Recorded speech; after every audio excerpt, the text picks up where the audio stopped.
Welcome back, everybody, for another deep dive. This time we're exploring something I'm sure most of you are familiar with, Veterans Day. Yeah, Veterans Day.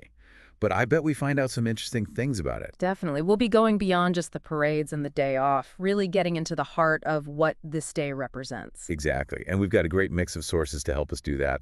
We've got historical timelines, personal stories from veterans and their families, and even some insights into how other countries honor their service members.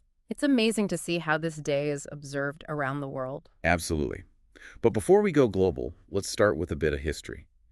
I was looking at this timeline, and get this. Veterans Day wasn't always called Veterans Day, right? Right. It actually started as Armistice Day back in 1919. 1919? Yep.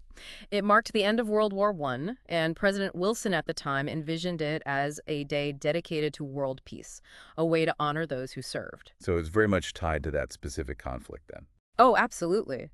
But as time went on and, more veterans from World War II and later conflicts returned home, there was this growing need to recognize their sacrifices too.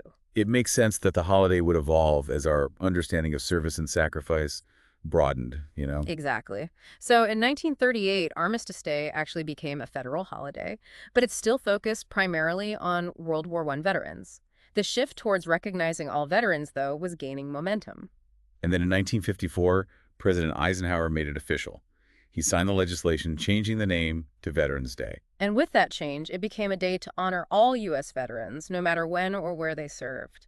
Really a significant shift, recognizing that service and sacrifice go beyond any single conflict. Absolutely. Wow. Okay, so we've talked about parades in the historical context, but our sources also really dive into the individual stories, the human impact of service. And one that really stuck with me was Ann Leffler's account of her husband's experience in World War II. Oh, hers is a powerful story, really highlights how service impacts families. For sure. I mean, can you imagine being 20 years old when the war breaks out and suddenly having to raise 8 children alone while your husband's overseas? It's hard to even fathom the weight of that responsibility. Right. The constant anxiety, the uncertainty. And even when her husband returned in 46, it wasn't an easy transition back to civilian life. The source mentions he started his milk route at 4 a.m. the very next day. Wow. Really shows the dedication veterans have, but also how much they and their families have to adapt. Yeah, it underscores that the impact of service doesn't end on the battlefield. It ripples out and affects families and communities for years to come. And that leads to a really important point, the need for ongoing support for veterans. One statistic we found said a significant percentage of veterans struggle with mental health challenges, but many don't seek help. It's a reminder that not all wounds are visible. Sobering for sure. So knowing all this, how do we move beyond those symbolic gestures, the parades and speeches, and truly honor and support veterans, not just on Veterans Day, but all year round? Well, our sources offer a lot of great suggestions. Obviously, attending parades and events is a fantastic way to show public appreciation and create a welcoming atmosphere for veterans and their families. Yeah, showing up matters. Definitely. But they also emphasize going a step further with active engagement, like volunteering your time. That's what I find so inspiring. The idea that we can actually make a tangible difference in the lives of these individuals who have given so much. Right. And there are so many organizations doing incredible work, like Operation Homefront. They provide crucial financial help and housing support to military families. And our military kids, right, they offer all sorts of programs for children of deployed National Guard and Reserve members. Exactly. And then you have groups like A Million Thanks who focus on something as simple yet powerful as letters of appreciation. I love that. It's all about showing gratitude, boosting morale, reminding these veterans that their sacrifices are seen and valued. Yeah, reminding ourselves that honoring and supporting veterans isn't just for one day, it's a year-round commitment. Absolutely. It's not just about direct support for veterans, though. It's about recognizing the impact service has on their families, like how they share in the sacrifices and the adjustments. Like we were just talking about with Ann Leffler's story. It's easy to overlook that aspect, the emotional weight families carry. It really is a shared journey, and that kind of brings us to another dimension of this whole thing, the legacy of veterans. Yes. Like, how do their experiences and values actually shape future generations? So now we're talking about a ripple effect that goes even beyond the immediate family. Exactly. A lot of the sources highlighted how veterans often take on leadership roles in their communities, becoming mentors and, engaging in all sorts of service.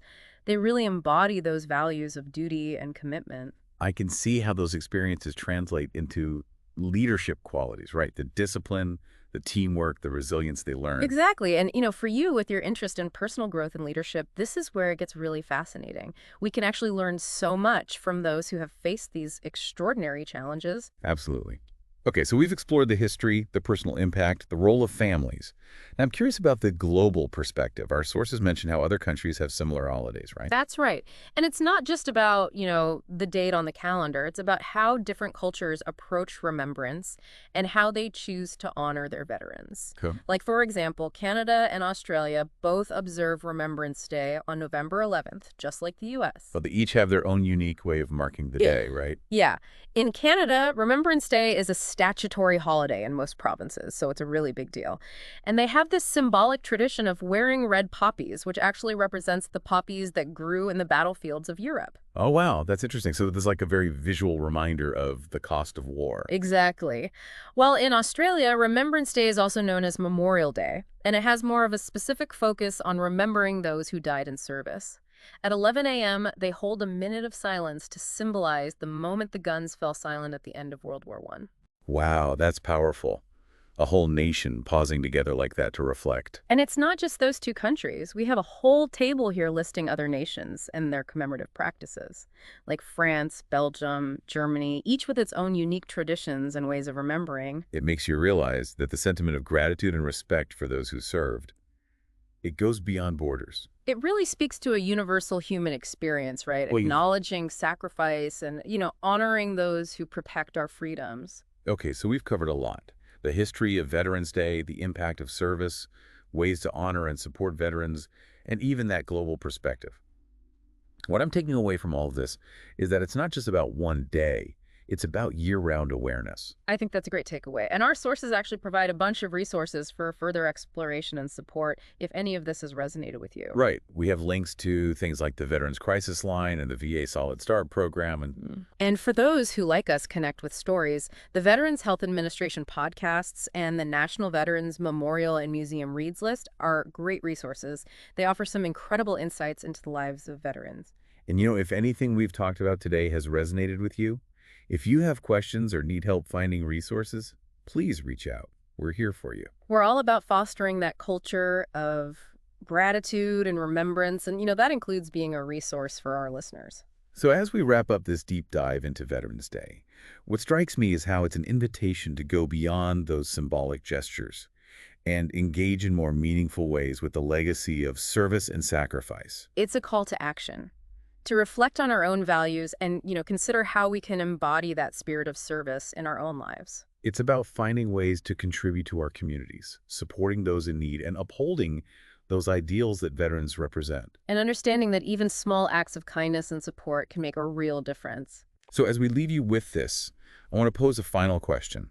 How can you personally contribute to a culture of gratitude and remembrance for veterans in your community? Take what resonated most with you from this deep dive and, explore ways to put those insights into action. Huge thank you for joining us on this journey of discovery. We'll be back soon with another deep dive into a fascinating topic. Until then, keep exploring, keep learning, and keep diving deep. As we've been discussing these global perspectives on remembrance, what really strikes me is that sense of shared humanity. Like, regardless of where you are in the world or what your personal experiences are, there's this understanding of sacrifice that connects us all. I know what you mean. It's like those core human emotions transcend borders and languages. Absolutely. And what's interesting is how each country's history kind of shapes their way of commemorating. Take France, for example. Their Armistice Day ceremonies often center around the tomb of the unknown soldier, a powerful symbol of all the lives lost. It's almost like that anonymity makes it even more impactful, right? Like it represents the sacrifice of an entire generation, not just one individual. Exactly. Mm. And then you have countries like Belgium, where so many of the major battles of World War I were fought. Their remembrance events often take place in those very fields, where the battles actually happened. It makes the history so much more real. Yeah, it's like the landscape itself holds the memory. Yeah. It becomes part of the story. And speaking of stories, I think one thing that kept coming up in our research was the power of those personal narratives. Yeah. Like beyond the facts and figures, it's those individual accounts that really drive home the human cost of war. Absolutely. We talked about Anne Leffler's story, but there are countless others out there. What's amazing is how these stories transcend time, you know? Like reading the letters of a soldier from World War I, you realize that their fears and hopes, their longing for home, it all resonates even a century later. It's like at their core, they're just human stories, that speak to something much deeper than any particular conflict. And I think that's what Veterans Day is all about, connecting with that shared humanity, recognizing the sacrifices made, and considering how we can carry those values forward in our own lives. It's about bridging that gap between generations, between personal experiences and collective memory, and realizing that remembrance itself, whether it's attending a ceremony, visiting a memorial, or even having conversations like this, it's a powerful way to honor that legacy. So as we wrap up this deep dive, I want to leave our listeners with this thought. We've explored the history, the personal stories, the global perspectives. But ultimately, Veterans Day is more than just information. It's call to reflection, to gratitude, and to action. Absolutely. What will you take away from this exploration? How will you choose to honor the legacy of service and sacrifice in your own life, in your community? These are the questions we hope you'll consider. Thank you so much for joining us on this journey. Until next time, keep diving deep.